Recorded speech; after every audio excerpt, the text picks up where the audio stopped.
সারা বিশ্বে প্রতিনিয়তই কিন্তু নানা ঘটনা দুর্ঘটনা ঘটছে। উদ্ভাবন উন্মোচন হচ্ছে নতুন নতুন ঘটনা এবং নতুন নতুন জিনিসের। হাজার হাজার লক্ষ লক্ষ মানুষ কিন্তু প্রতিনিয়ত সারা বিশ্বে মারা যাচ্ছে এবং লক্ষ লক্ষ মানুষ কিন্তু জন্মগ্রহণ করছে। সবকিছুই কি আমরা মনে রাখতে পারি? সবকিছু কি মনে রাখা সম্ভব? সবকিছু কিন্তু মনে রাখা সম্ভব না। কিন্তু সারা পৃথিবীতে এমন কিছু ঘটনা বা এমন কিছু জিনিসের সৃষ্টি হয় যেগুলো কিন্তু আমরা প্রতিনিয়তই ব্যবহার করি এবং এগুলো আমরা ইউজ করি। এবং এগুলো ব্যবহার করার সময় কিন্তু আমাদের মনে প্রশ্ন জেগে ওঠে যে সর্বপ্রথম এটি কে ব্যবহার করেছিল, কোথায় এর ব্যবহার শুরু হয়েছিল বা কেই বা এটার ব্যবহার শুরু করেছিল। তো বন্ধুরা, আপনারা যারা আমার এই ভিডিওটি দেখছেন তারা কিন্তু অবশ্যই কোনো না কোনো সোশ্যাল মিডিয়া ব্যবহার করে এই ভিডিওটি দেখছেন।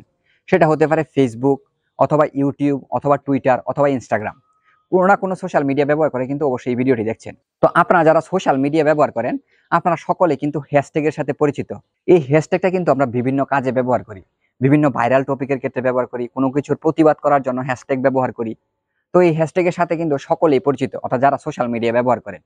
তো আপনাদের মনে কি কখনো প্রশ্ন আসেনি যে হ্যাশট্যাগের ব্যবহার সর্বপ্রথম কে করেছিল, কোথায় ব্যবহার শুরু হয়েছিল এটার, এবং কোন সময় থেকে এটা শুরু হয়েছিল?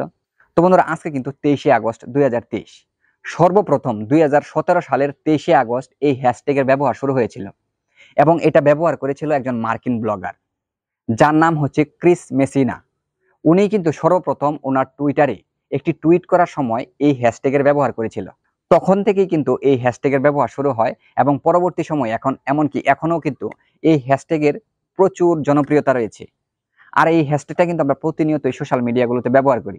অর্থাৎ 2017 সালের 23শে আগস্ট একজন মার্কিন ব্লগার ওনার টুইটারে টুইট করার সময় এটি ব্যবহার করেছিল, যার নাম হচ্ছে ক্রিস মেসিনা।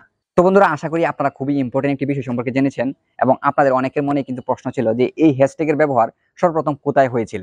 তো বন্ধুরা, এরকম আরো ইম্পর্টেন্ট ভিডিও পেতে এবং আরো ইম্পর্টেন্ট ইনফরমেশন পেতে অবশ্যই আমার আইডির সাথে যুক্ত থাকবেন। এরকম ইম্পর্টেন্ট ভিডিওগুলো কিন্তু আমার এখানে প্রতিনিয়ত আসে, যেগুলো আপনার খুবই কাজে আসবে।